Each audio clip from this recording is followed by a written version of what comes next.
This is so exciting. Hold on. It's connecting, redirecting. And it's saying we are live. Wait. Yay. What's happening? There we go. Hi, Ryan. It's nice to see you. Nice headphones. Thank you. It's very nice to be here with you in the tub with Miss Trina. Yes, the office, my favorite place to work. I love being paid to be underwater. That is amazing. This is the dream career. It'd be better if I was somewhere maybe in the Maldives or Colombia or somewhere, you know, with extravagant waters to scuba dive. However, this will do right now. It's currently so cold. It just snowed again a few days ago, so it's freezing outside, and so being in the hot water is much more better. Wow. So the Miami girl is in the frozen zone. Yeah, and adjusting to that has been like very challenging, especially like the girls here, the way that they dress for the warmth is they do what they call around here layering.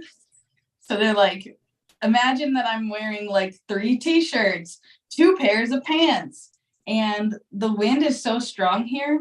So a lot of times I have to have like a particular kind of thermal just so that the wind doesn't penetrate through all the layers and make me freezing anyway. Well, sorry that you got to deal with that hassle. Yeah, it's definitely a hassle. What's the alternative? Be cold? Be very cold. Yeah.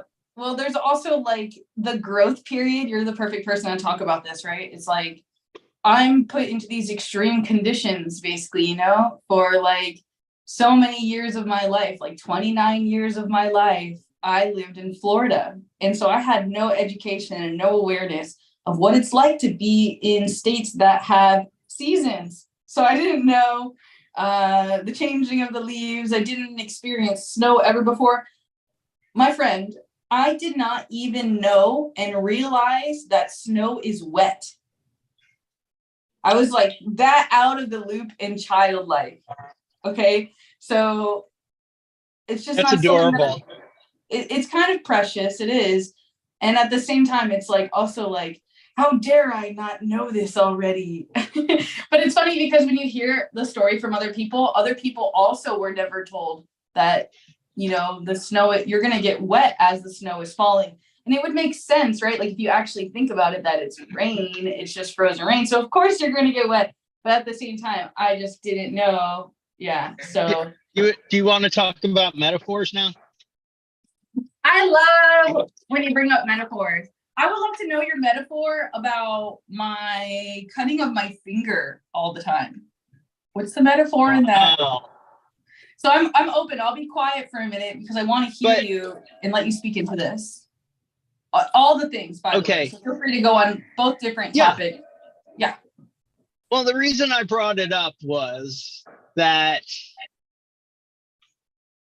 I mean, you're realizing, you know, you were never in a cold environment like that, or that snow is wet when it melts. So maybe taking it further, it's like, you know, as a learning experience, I mean, it wouldn't really serve as a point to even notice, except that if you were wet and cold, you would possibly die if you were wet and cold enough. So it becomes one of these things where, well, you never have to worry about it if there's never cold enough weather like that. But now that you're there, it's not so much that, you know, snow is wet, but that you could die from it. And that's the value of knowing that, to be prepared for it? So as you're channeling this truth, I have like two shadows that are expressing themselves that I feel like you could speak to also. So one of them is like, I'm kind of mad at myself. I'm mad at Trina almost. Like it's energy like, how can you be so stupid and not know this? Or how could you not even think? Like I didn't even spend any time thinking about snow and about it melting or any other dimensions of it. And the fact that like I had no awareness to even think of this way.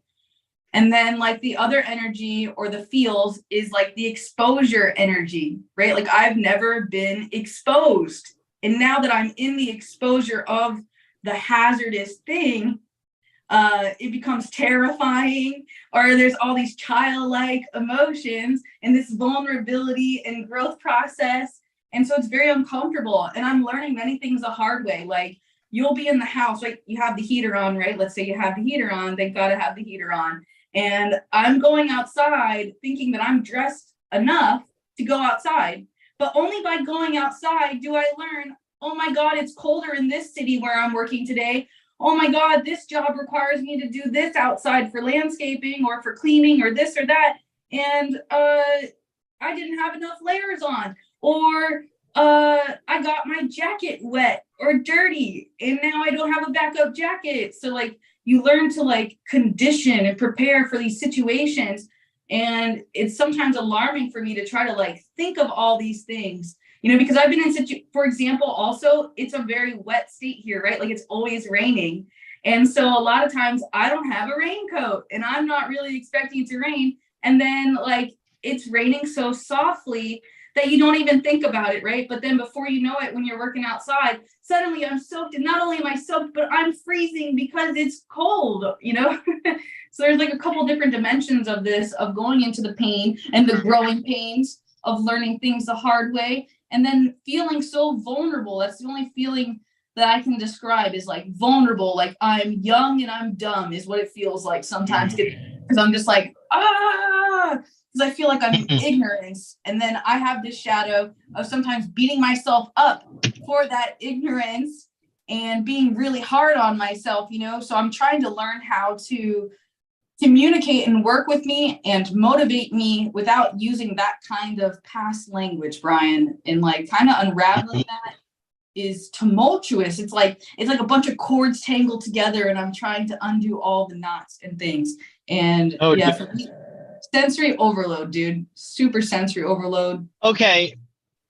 Like I want to get to a couple of those things, but like I mentioned to somebody else the other day, the Tao Te Ching. Okay. Do you want to? I don't even know what that is. The Tao Te Ching? I know what I Ching or I Ching. I know that a little bit with the pennies. Well, that also, I Ching is a oracle tool for divination. Okay. That has essential wisdom about reality and life. And it's based on the Tao Te Ching. And like reading that every day for a certain period of time, or at least getting to where each one of the lines or phrases you like grasp it, you know, like digest it, assimilate it. Then you've got tools for all that anxiety about like, I haven't figured this out and I'm so young and dumb. Well, young and dumb is what they call youthful folly. And it's in there.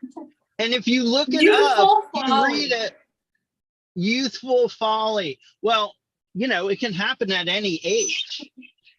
Yes, dude, that's been a theme too, that like, oh my God, I'm going to be 31 in 24 days. And then I'm still like so childlike in so many things. Like one silly thing I think about is like, there's nothing wrong with that. I feel like so innocent sometimes though. Like what I was going to say is like, it was a nerdy concept of like, I've never skydived before. Like, let's just use that as an example of like, there's so many things I haven't done. And then I have no awareness of any potential of the actual reality other than the imaginations in my own mind, which is all make-believe and false and not real identities of what the thing is. Wait, whoa. Yeah. Whoa. Cancel all that, because, Yeah. you know, Jesus said, be as a child. In order to And really, it's like the imaginal realm is what brought forth creation.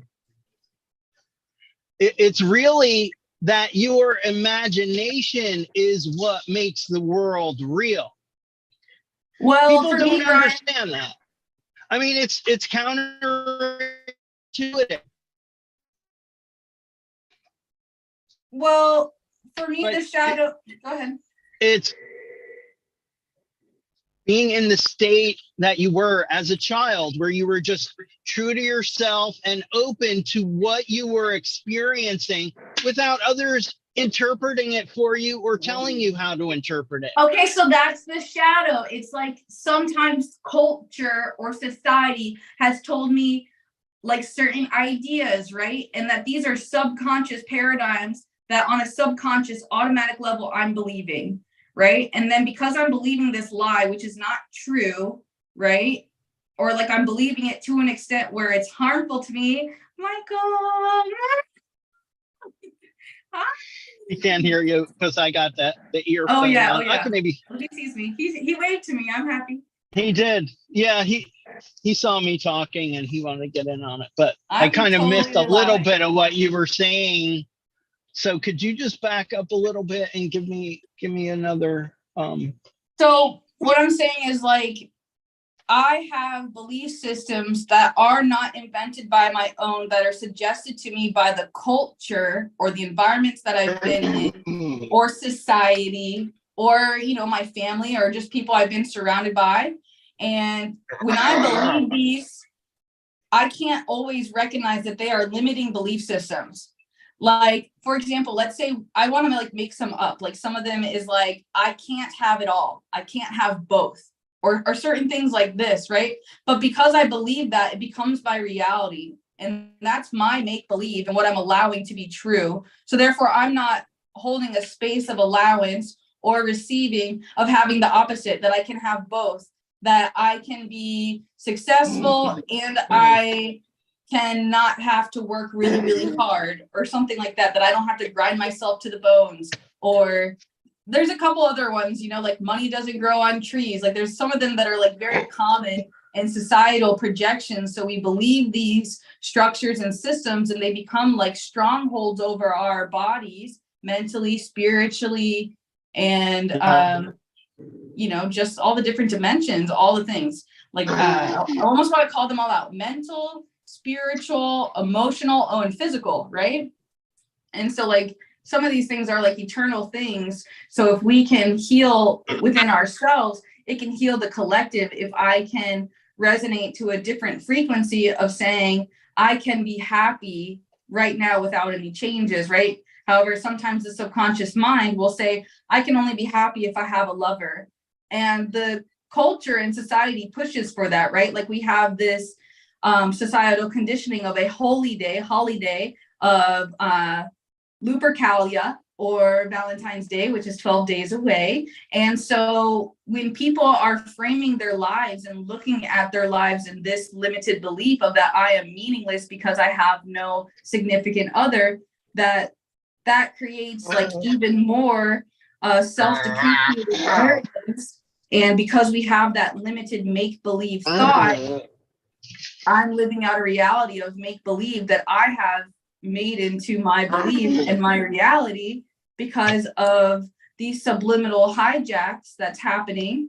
However, from the mindful state, which I'm not always capable of accessing, right? Like when you're in it and you're in the emotion and you're in the thought, we can't automatically all the time, or at least not in my level of development, I haven't been able to just notice the switch right away and say, hey, wait a minute, how can I switch this and say that I am totally valuable and I am in great relationships? And then that allows me to play with the other level of like, okay, when I'm saying I am not in good relationships, what is not going good for me, and what am I willing to do to change within myself to have better relationships? Like maybe I'm lacking communication. So then the shadow or the flip side of that is I choose to be more open and vulnerable and honest and exposing of who I am to allow a receiving of myself to receive the 5 A's: affection, allowance, acceptance.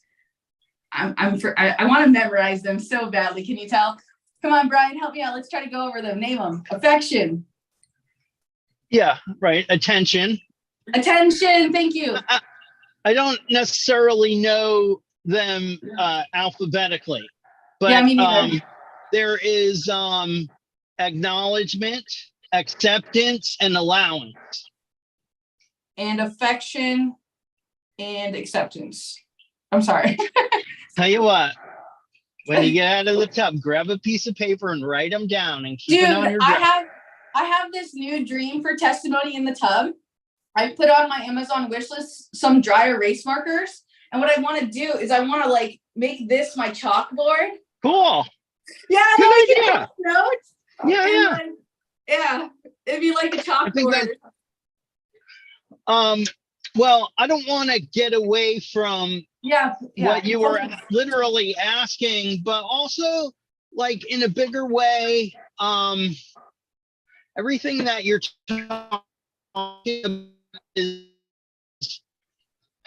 like what humanity is going through, and you're resonating with the changes. So you're able to see that is like that where the template of like the slave master mentality was like dominant and in place. Now it's kind of like, fuck that. I don't need you to tell me what to do or what to think, or that I need to be stuck in this job or. Bro, but there's another shadow here. Like us who grew up without people or without parents, right? Telling us what to do. So sometimes we want to be told, please tell me the better way to think, because right now I'm thinking I'm no good and I don't belong here on this planet. Well,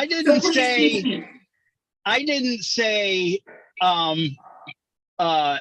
mentor-student relationship. Ooh. Okay. That's a paradigm that we cannot avoid. And sometimes our children are our teachers as well. And if we can't be as a child and be receptive to those lessons, you know, what are we? We're something, we're a function of something else. Or what you're really saying about all these things that were imposed on you, your beliefs or the way you're looking at things, it's not even like somebody put a seed in there. And I want to read a poem, but this is all about the morphic resonance of these ideas, these tendencies that people want to call human nature, but it's just an evolution of the separation and unity cycle that we all go through. Like, you know why we're born? So we can separate from the true self, which is the one. And we think our whole life is to be spent like atoning for that. At one, atone. Well, I mean, we were cast out of the garden because we were born with original sin. You know, that's just makes me a slave to somebody telling me that I did something wrong for being born. But it's morphic resonance. It's like somebody's idea of like, how do we control people so they don't go out of control? Maybe it was important to have at some point, you know, or how are we going to get together so we're not always fighting each other? Let's have a king. Dude, so I feel like this. You pick the best guy. So, you know, all these things like the idea of kings and lords, or like these templates of control, and like it could be looked at as a benevolent guidance towards a greater good for all. But as soon as it becomes like, we're going to tell you what to do and we're going to take your resources so we can stay king, then it's another template. Then you're like out of the Tao, and the Tao will talk about all of this. But I'm talking about how through the ages, these things get passed down, and okay, well, we don't have kings anymore, but we have corporate CEOs. This is evolutionary development, Evo Devo stuff. Well, I mean, what isn't evolutionary development? What isn't part of this big expression of creation from the one to the many? And, so every time the separation is like a necessary step. Well, I feel like all of what you're saying is like this big correlation thing that's like, when you look at it in a micro way, that it becomes like the big way, right? Like when you're focused on the separation, right? So like separation would be like, I even want to play with what you were just saying about the Garden of Eden. So let's say like Eve or whatever chose to become separate with God. She became connected with the snake, right? With the temptation of knowledge. You can be God. You can know the difference between good and evil. You can have both. And so choosing to go into that nature and that mind.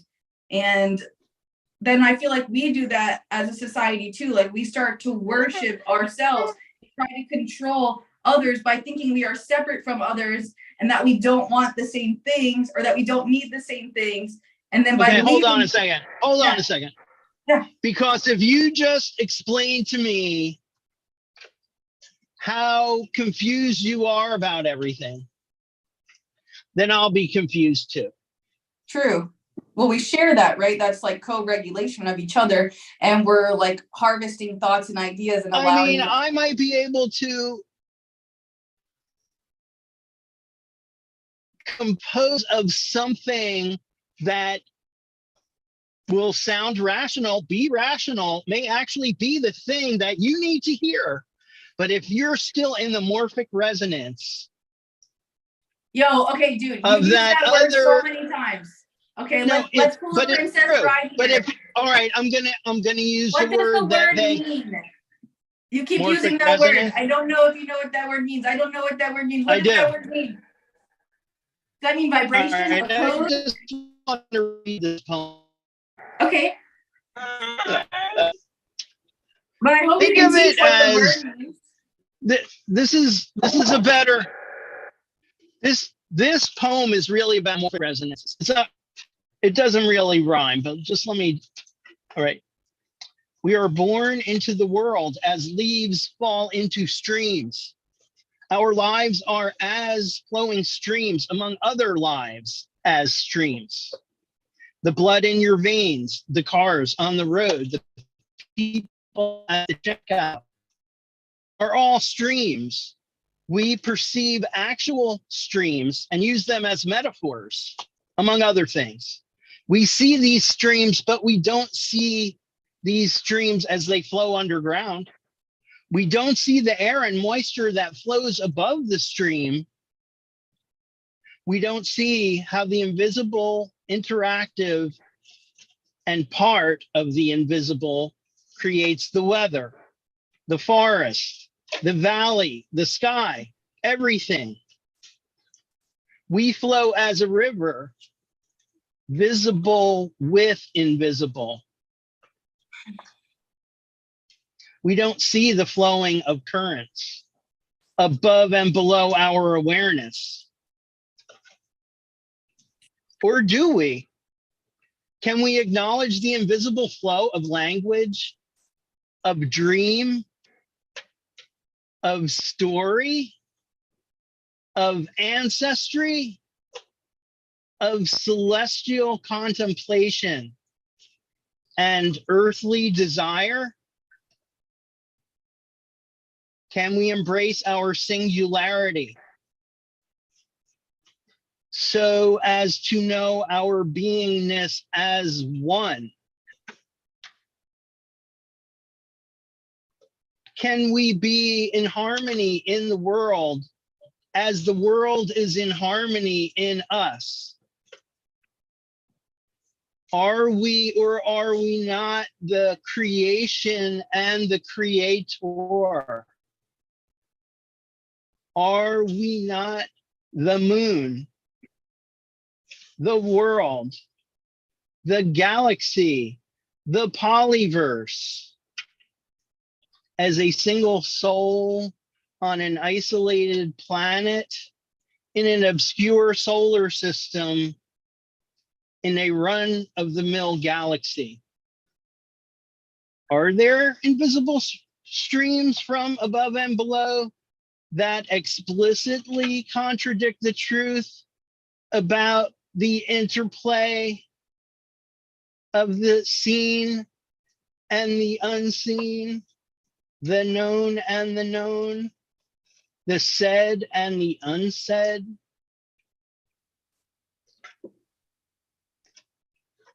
That last question I can answer, as I do believe that yes, there are invisible streams above and below. Some people call them demons. In reality transurfing, they call them pendulums. We kind of know them also as paradigms or systems, or some people say it's the way things get done. It's human nature. That's what they're calling it. Did you write that poem? I did. Were you able to follow it?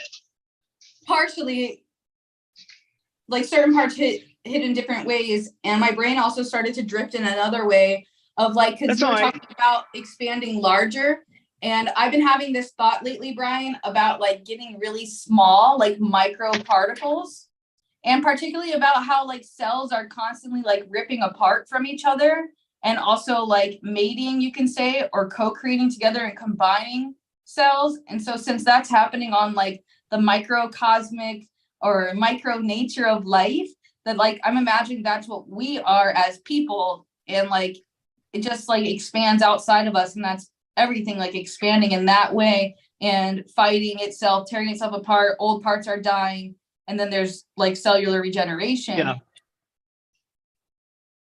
Okay. Again, I think what you're talking about is that reality is holographic. So at one level, you know, the things that all of the cells in your body are doing are kind of like what we're doing at the level of the planet, because we're the cells on the planet. I feel like you're getting so metaphysical right now that like there's like all this intensity. But what isn't? I mean, you did want the answers, right? Yeah. And it's interesting how everything is, it feels like everything's so interwoven, you know what I mean? Like from the basis of being cold and being in this environment, and then like maybe somewhere in the universe, there's someone else going through the opposite, that they're not used to the heat, right? Or they're not used to being in dry desert lands, you know, that there's like this interconnectedness, as you were saying, you know? This is sort of the new quantum reality, where time and space is our own individual mind's construct,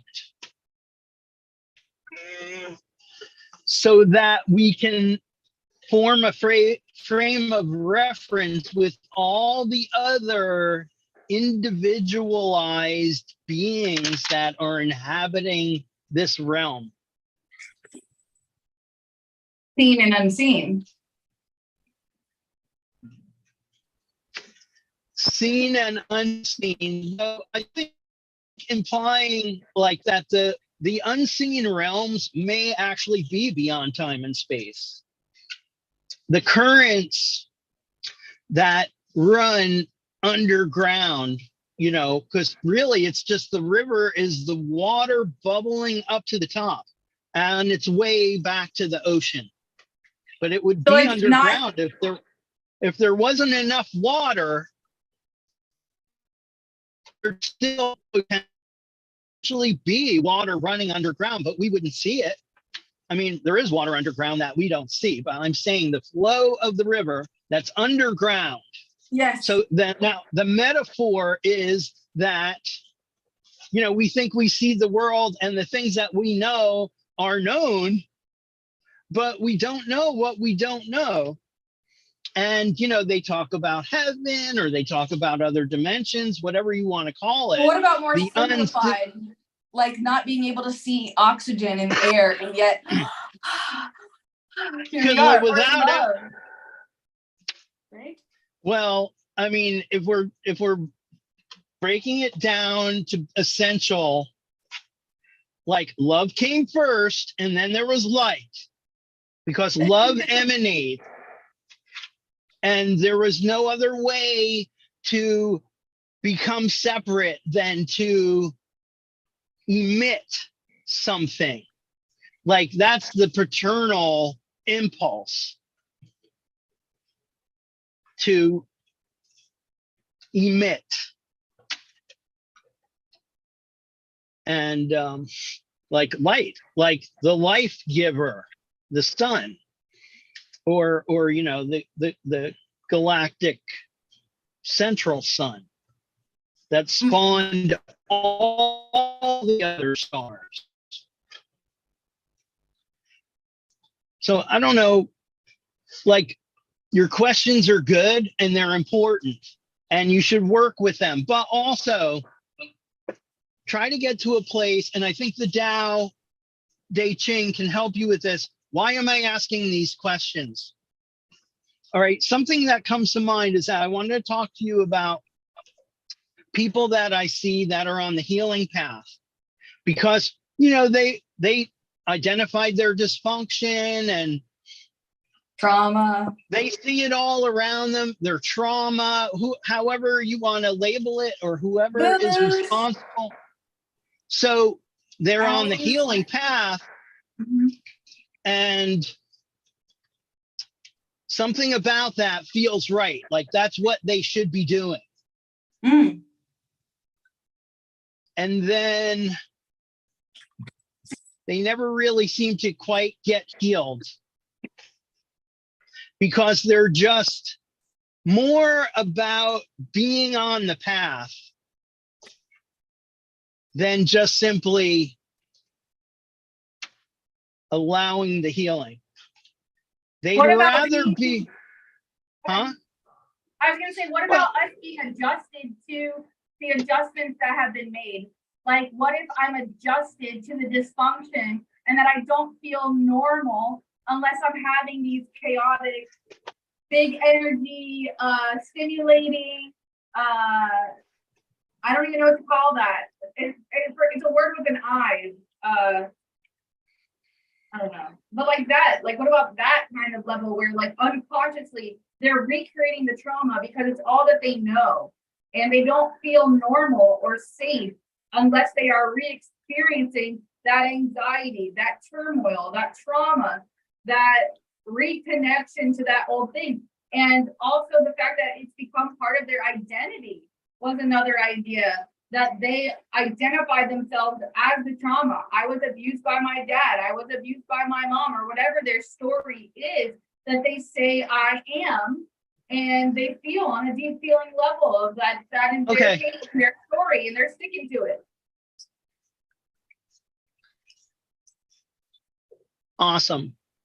Yes, sir. I can't, I've been just reflecting deeply on like these shadows, and it's been kind of painful to sit with, you know, because you can't kind of answer your own questions. And sometimes you come into a state of no. Huh? Can't you? I mean, I was just channeling that like if you say that I know. Why is it important that I know the answer to this question? It can make you real way more than what the answer to the question ever could. Oh, why am I asking this question? Right, that not holding on to the expectation of the answer, but letting the answer be what it is. Yeah, Maybe cheeky. there's no answer for one thing. For one thing, it's like the unknown that the known emerges from. The unknown is like,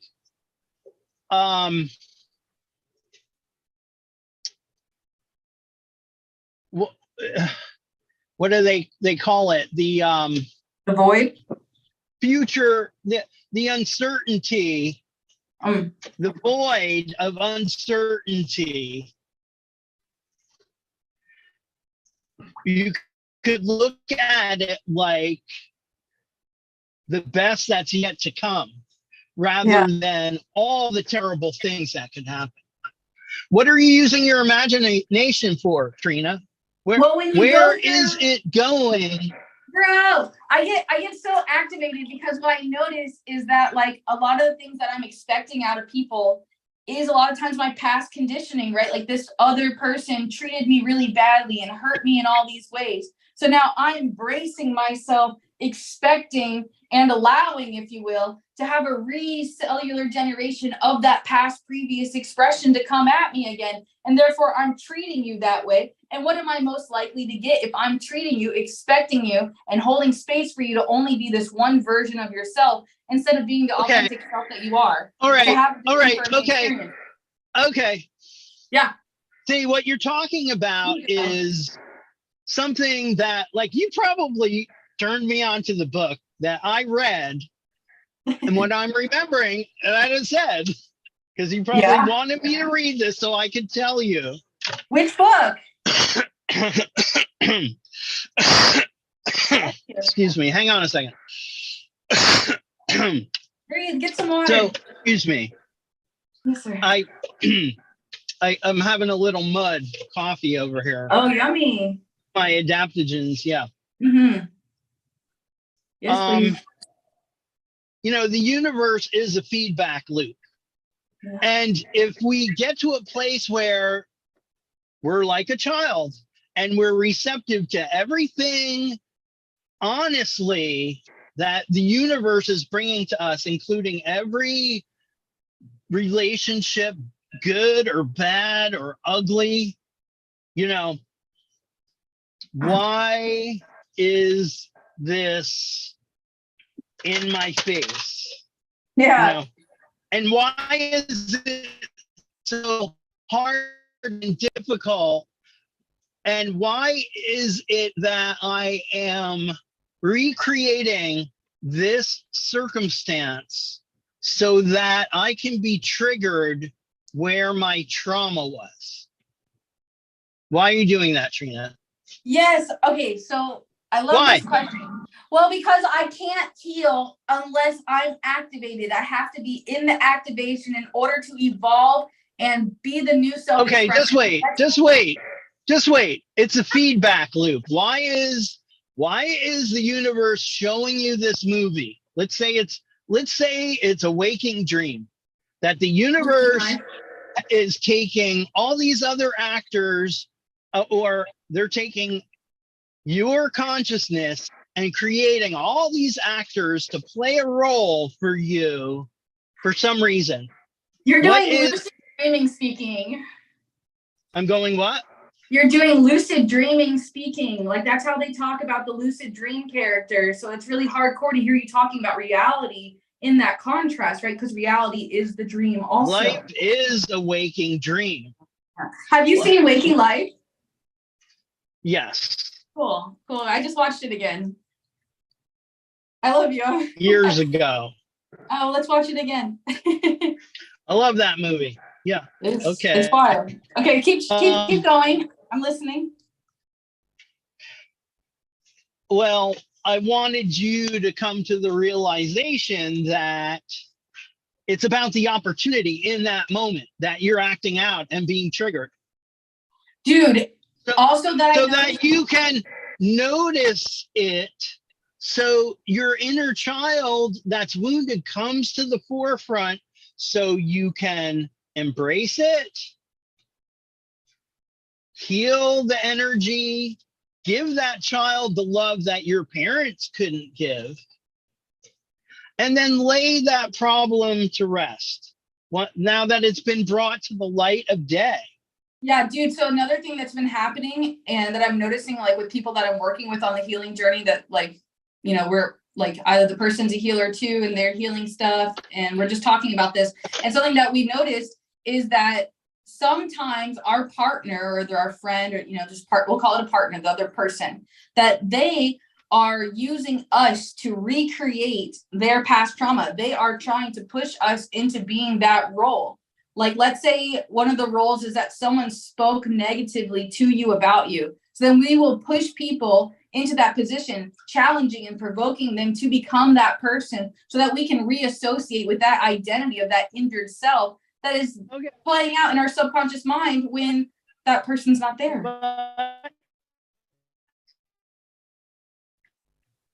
What? Is this your scenario? Do you really believe?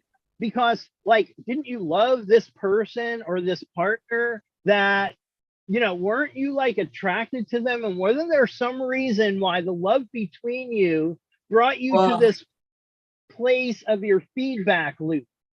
You're so smart. Yes, because right, the relationship doesn't start like that, right? Like it turns into that because of the feedback loop, like what you're saying, like what you're digesting back and forth. Grateful to that person that's bringing you to that place, and like if they can suffer through it with you and be conscious and hold space, then they're doing their job. They brought you to that place. Yeah. And then that's like who loved them in the first place, because beyond time and space, your higher self knew that you needed this experience that they would bring you to. I like this other idea that like we were chosen for each other and that it was written in the book of life. Like it was predestiny. Like I really love those ideas. I don't know. That makes me all giddy and happy inside. Right? Like we chose each other. Like before we were born, we said, okay, God, we're going to meet each other at this time. And this is how we're going to meet. And my hair is going to look like this. And we're going to talk about this, this, and this. And then this is going to happen. And then 2 weeks will pass. And then this will happen. Like, I can't help but get lit up over like, you know what? Now take it to the place where your God separated from itself so that you could say that about God. Yeah, so it can hear it about itself, and so it can be loved through me. Yeah, but I love those thoughts. I like bigger than, oh gee, isn't that sweet? I just love that. I mean, because this is like the substance of creation, because now it's so much more about what you can imagine than what the world is telling you that it is. Yeah. Ooh. Your imagination is what tells the world what it is. So if you're seeing people telling you that, oh, the world is such a hard and terrible place, and you need to be on the heroic healing path and never give up, well, you know, okay, get healed, but, you know, be as a child. Don't be like working it to death, because you just might need the revelation and then just be able to be and move on in a new state of being. Like, you know, well, doing all this healed me, so I better keep on doing it. Well, I don't know. Do you really need to do Cambo 25 times? Or, you know, whatever. Some people maybe do. But like what you're battling is like not so much what's inside your head, but what you have tuned into of this invisible stream of other people's ancestral ways of thinking and doing. And it's like, you need to like be able to know that's just a stream. I'm making my own. Yeah. And this is Brian's take on reality transurfing. Like, I still Free and haven't watched any yeah. videos on that, so I don't really know anything about it, but I've heard it through a couple different people. So I would joke that, it's coming for me kind of thing to try to study it. However, I can't help but feel the energy of grace and like mercy and how we're like in this infinite process of what feels like edification and emptying of ourselves. And oh, another thing that I tapped into as you were talking is like the child doesn't know that the child is hurt. It's not looking through that lens of looking for hurt in everything. It is so innocent. It has an opening and allowing for all the wonderment and all the dimensions of things instead of thinking that the world's a bad place and only looking for those things and being able to notice them. But again, we can switch our consciousness to going, the world's a beautiful place and I'm looking everywhere for signs that it's beautiful. Oh, look, she's beautiful. He's beautiful. Oh my God, that art is beautiful. Look at that structure. It's beautiful. And then kind of organizing and operating from that place instead of limited thinking or learned helplessness and conditioning and things like that, which you're talking about are also generational, genetic, epigenetic, inherited traits and symbolisms. And then something else that I thought of is like, what about the things that aren't said, right? Like no one said to me, Trina, you are garbage and you're a piece of who shouldn't be here. But when people treat you a certain way, you like automatically have certain feelings or thoughts. It's like that person threw me away like I wasn't special. And so I must be this. So like unconsciously we create these and they become so deeply ingrained into our being that we don't show up, right? Like if I believe that no one likes me, I'm not going to show my face or to go to any places and I'm going to be quiet. And then they're going to think that I don't like them or that I'm really happy and I'm much better off and blah, blah, blah. When in reality, that something else is happening and expressing itself. And sometimes I'm getting those results because I'm believing I'm garbage and I'm pushing people away. So other people are going to treat me like I am garbage because that's what I'm holding space for. I'm only allowing you to treat me bad and push me away. I'm not holding space to have intimacy. I'm not allowing you to hug me. I'm not allowing you to eat with me. I don't feel safe. So I'm pushing you away. I'm scaring you away. I'm acting or masking and pretending and behaving all these other ways, which are not reality, which are not truth, which are the world of make-believe. Brian, the reason that I keep using the word of make-believe is because I just read this book that's like kind of from like, I want to joke like 40 years ago. And it's called How to Tame Your Gremlin. And it talks about like how our ego has different gremlins, like the coach, like you better get up and get moving right now. Or like the artist that is always trying to make things better, that nothing is ever good as it is, that even when I get the good thing, that the artist wants to improve it and make it better, right? So it's talking about like being able to notice our gremlin and not going into the world of make-believe, like believing and agreeing with the gremlin of, yeah, this world is so dark and terrible and I have no reason to be here. And then all these other characters and identities and behaviors come on stage. And instead of believing and agreeing with the gremlin, we notice it, we watch it. And sometimes from that place, we can laugh at it and be like, do you see how negative thinking you're being right now? Like you're being really silly. Can I jump in here? Yes, sir. By the way, I want to say I love your feedback. Thank you. I love what you're bringing up and how you really seem to be receiving what I have to say, which is I'm so grateful. Well, dude, I gotta call out, like you've been with me like what, 5 years? We've been friends or something like that, maybe longer. So like you've seen my growth, like being so traumatized and not being able to have any intimacy and connection and being angry or juggalo or whatever you want to call that, where I'm defensive. And now I'm like, oh wait, I've sat with myself in my pain and my past long enough that I'm able to reflect a little differently. And I put my attention on those topics, right? Like you talked a lot about meditation and mindfulness in our times together. And so since I moved away from St. Augustine and I'm no longer with you guys all the time and having that amazing friendship, like I'm doing these practices without you. So I'm spending a lot of time in reflection and in this place. And I'm blessed with a partner who like lives by these ideologies, right? Like this Zen philosophy. And I'm constantly being mirrored like, hey, I can get here. I can have positive thinking. I can sing to myself in my own head. I don't have to constantly be hitting myself. You know what I mean? And it's hard, especially when you're around a lot of people who are doing that. I kind of feel like I grew up in a Floridian culture of people who are, you could say, hood mentality and stuff like that, and competition vibes. I know, like, a lot of what you're saying, like I've heard you say before, and like part of it is that you're saying it because, like, on some level, what I have to say, you are not ready to receive.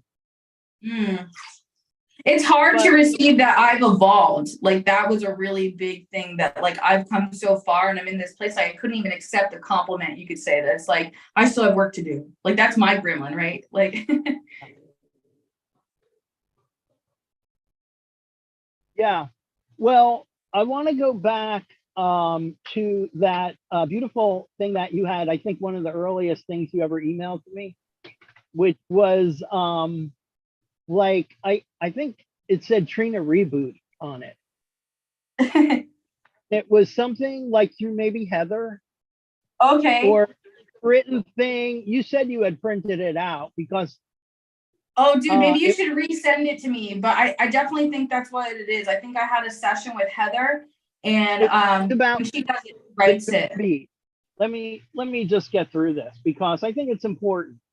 Okay, I'll Like, hear. it talks hearing the drum beat of the earth and the sky and your own heart. It's your beat, okay? But see, with you, Miss Ultra Uber Pisces, Feeling person. right?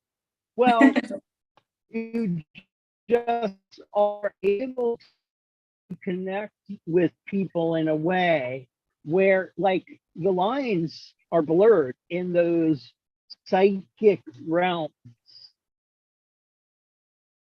where, like, you were never taught to protect yourself or maintain your own, like, integrity, and you're still trying to get to this place where you are individuated, and it's happening. And also longing for the togetherness. Like, there's both. There's both, Brian. I'm not denying that. What I want to say is that it's a gift when it's not being used against you, or being, is like, because it's so extreme that you can get so deep.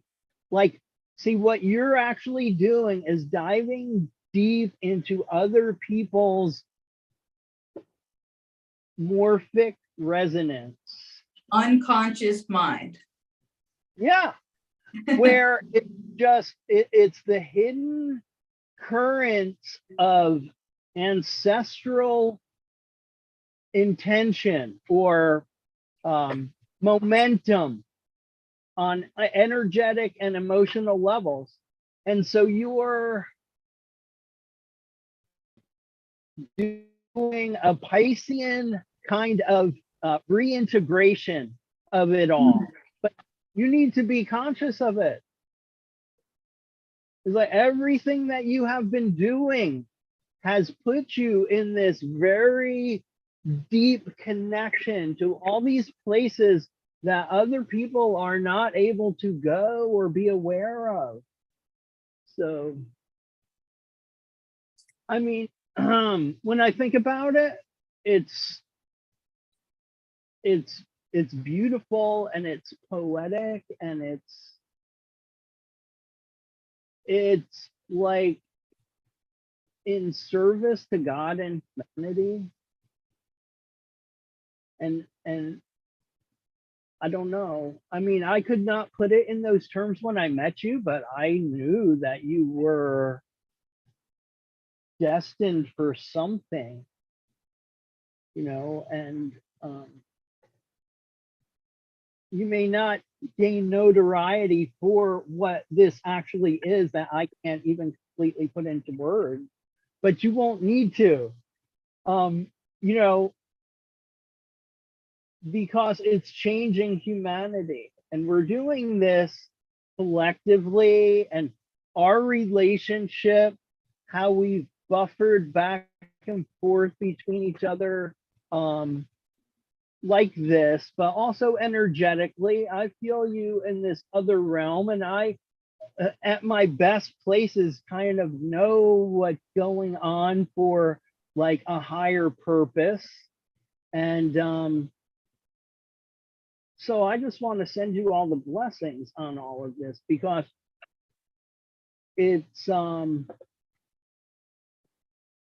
really deep work, and you don't have to explain or apologize to anyone, but to step out of other people's streams and be in your own and hear your own voice. Yes. Yes, you are. You don't need any other pattern imposed on you by anyone else to be the beautiful child of God that you are. And, you know, it will be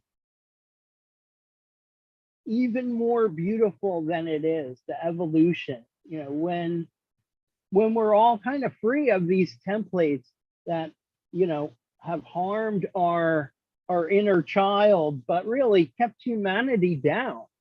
That's what it is. My parents pass it on to me. What this is bringing up, yeah. What this was bringing up for me is like, so you're able to see the beauty of it all, like on the other side of it. And when I'm in it, it's just such a dark and terrible process sometimes internally. Because like, one thing that came up as you were saying is like, in order for me to be this big piece I am for the whole, that I do have to recognize my individuality, and that I have to be in that individuality and associate and identify and relate to it and bring the healing or the attention of myself to that place, right? Like deeply listening to my own pattern and letting it express itself with me listening. And I notice in myself that at times I want to record and I want to share and I want to show my dark places. I want to be seen and heard in those places. But it's so hard for me to hear and be with me that the camera just becomes a thing in between, stopping me from being with me in that way. And it's just so challenging at times to relax into that and to be in that. And then the last thing I will say is like, by me doing that inner work and being with myself and loving me and doing what makes me happy, that is how I add to the collective. That is how I do my part. So it has nothing to do with anyone else. I just have to work on me, right? All the mystics, all of them say these things, right? And so that's just been my process. And I've been blessed with certain teachings that kind of changed my thinking from a childhood place. Like for me, honestly, I'm not a religious person, you know this, but I do love Jesus and I love Muhammad and I do love Hare Krishna. And in reading some of the Bhagavad Gita, you know, it taught me to just constantly redirect my attention to God. So every time I'm upset and I'm trying to control and I'm afraid and I'm trying to be more powerful and more big than I am, it helps me to redirect my mind to this idea that there's this supreme loving, supreme merciful who has everyone and everything in mind in this unseen pattern. And it's allowing us all to weave in a place where we all really want to be. But we've been programmed, you can say, by artificial intelligence, right? Satanic thinking, demonic ideologies. I mean, there's so many make-believe words we can use for that subconscious stuff. Right there. Because really all you're doing is kind of spouting your story. But I mean, I appreciate how you are explaining what your view is. Yeah. But there's probably some assumptions in the things that you're saying that may for not sure. That's that make-believe stuff. Right. Like you're sort of stating this as if this is the way it is, and then therefore it is. But really, exactly. It's not, because the way that it is I like to call something else out. Like by just going on this, I'm being taken away from that big painful feeling that was there. Like there is a big painful feeling of like, I don't want to be with me. I don't really like me. I'm not happy with me. And like running from that feeling and not letting myself be with those parts. But if I would listen, like I believe that I could change my thinking. I can change the way I feel if I can allow what it is to be there. Why is God saying that to himself or itself or herself? Maybe because it needs to realize it's a lie. I don't know. Maybe because that's what everybody else that hasn't been individuated is saying to themselves. Whoa, that they're like all enmeshed, so they miss their own identity and separateness of their part of God that they are. Well, like that. Thing is, what you were saying is, oh, it's such a comfort that there's this omnipresent God that da da da da da, but then you didn't add, and I'm one with it. Right? But I'm lovable by it. Right. It's like that it is me too. Like I am that I am. It's like, Yeah. okay, now say it to yourself. I am that I am. I know, I need to say it with like conviction. I am that I am. I don't know. I feel like this is also shadow. This is super shadow for me because I feel like I get lost in thinking that what I think is true and it's all meaningful. And to me, like that becomes self-worship and greed. And that just does not feel good to me. I would much rather empty myself and to leave this availability for this more soft, gentle, loving. Fucking Pisces. Oh my God. You stop cursing. I bless those who curse you. Yeah, no, I mean, how did we go from being able to say that my sentience is a spark of the original sentience? Right, we're made in the likeness. I have ego and I'm greedy. What, how do we go from there to there? Is there, I mean, maybe it does sound like, oh, I am that I am. You think you're God or something. Right. How are you defining God? And, I think there's what still I separation. like to say is, I'm in God. Separation. Well, you have separation and then you have unity. But if you look at them like a pole, like a polarity, there is oneness. Yeah. They are complementary to each other. They coexist. Cannot have one without the other. And you're the energetic flow between them, manifesting and unmanifesting. Being at one and not being at one. And that's what makes you whole. Not just being stuck on one side or the other of this dynamic flow of opposites, like known and unknown, seen and unseen, spoken and unspoken. This is still like super sensory overload. Like this is so much to consciously process, and it's like constantly happening. I couldn't possibly habitate a mind that is like constantly aware and focused on these things. It seems like it would be absolutely draining. Like I would like to just be so immersed in the moment. Let me ask you, is it absolutely draining? I mean, sometimes it can give you energy too. But it's for you to answer, not anyone else.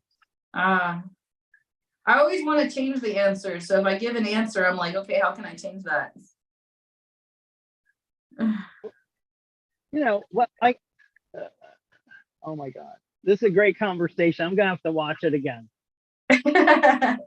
Maybe it'll viral because from my point of view, this discussion is like where humanity is at or where it's headed.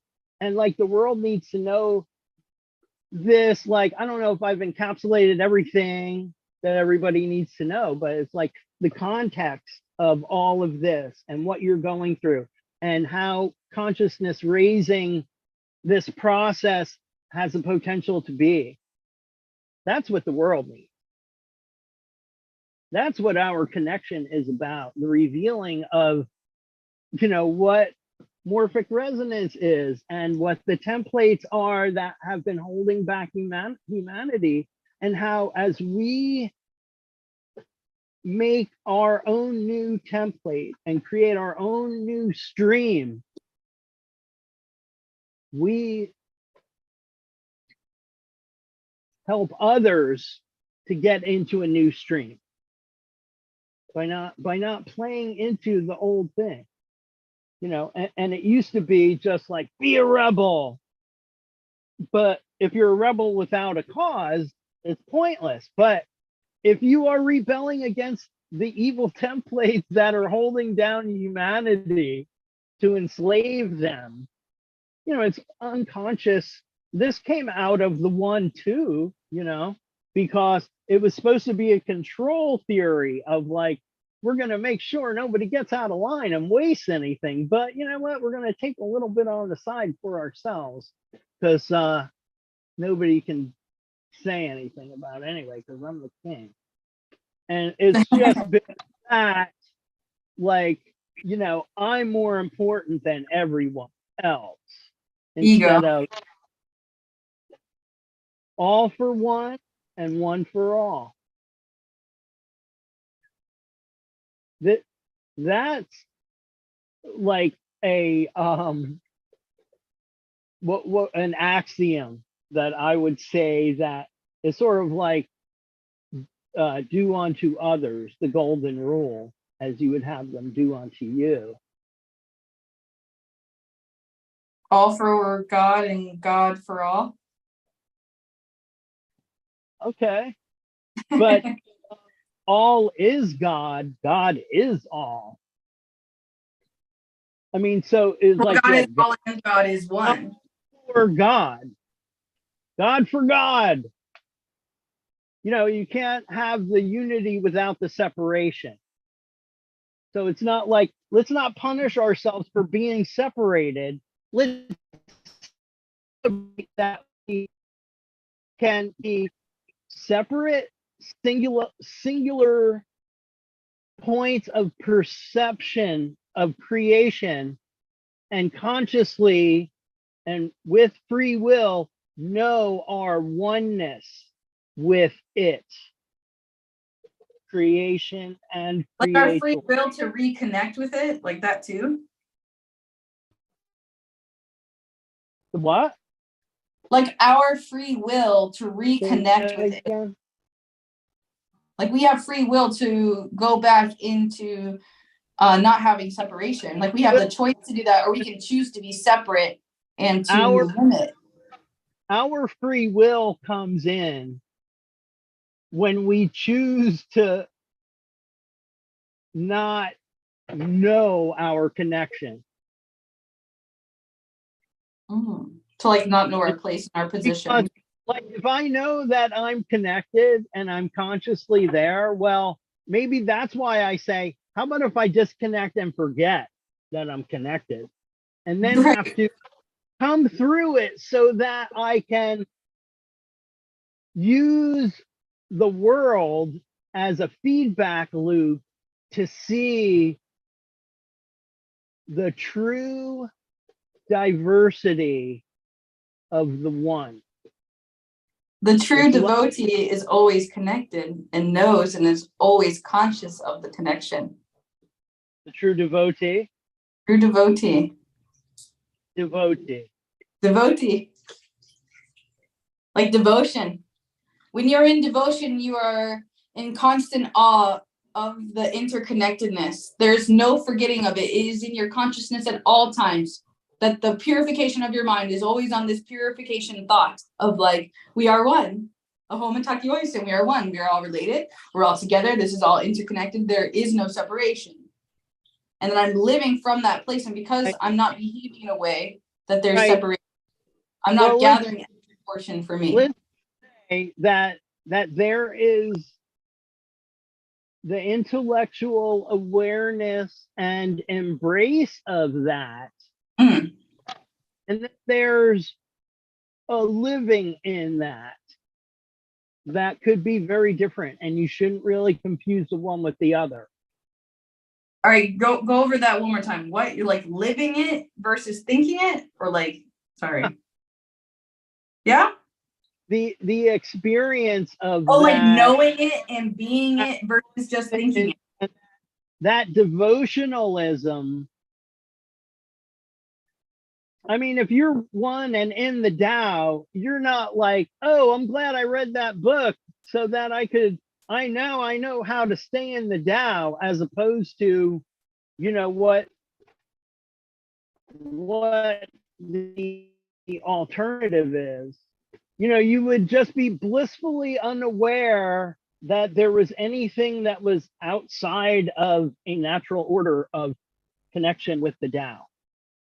But, you know, I could say that even with all the shit in my life that has gone down, is like, oh yeah, wow, I have been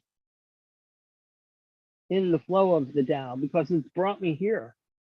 And that's all that matters, is that I'm in this moment being aware. I want to read another poem.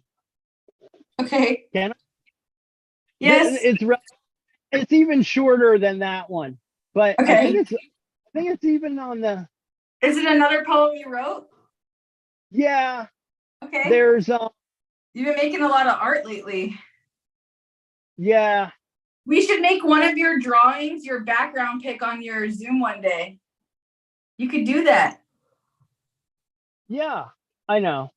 Yeah, that would be cool.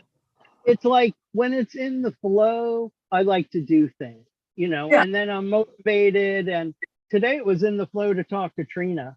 And awesome. Like, oh my God, do you know how grateful I am for that?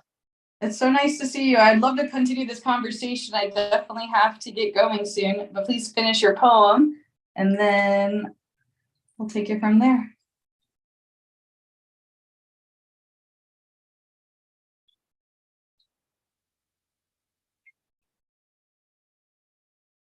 Brian.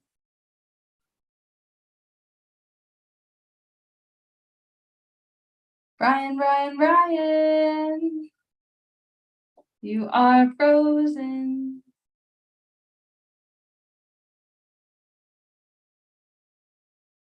You are frozen.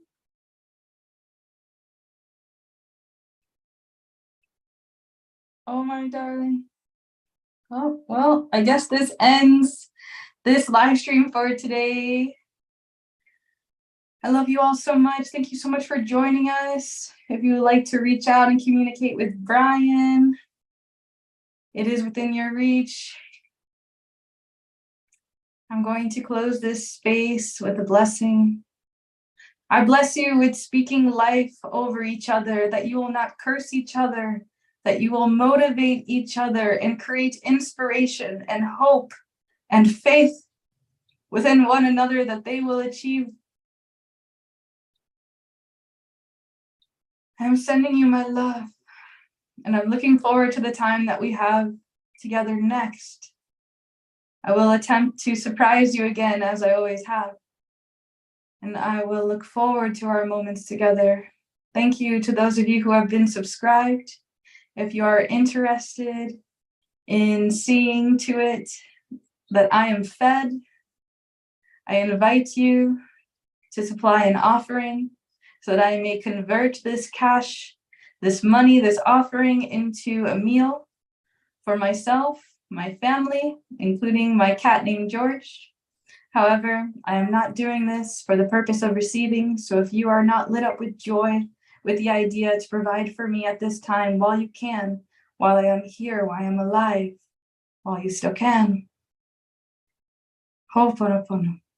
It means, please forgive me, I'm sorry. Thank you. I love you. I love you, and there's nothing you can do about it. Thanks be due to God. Shanti, shanti, shanti. Peace be upon you and with your spirit. Oh, MITAKUYE. We are one. All my relations,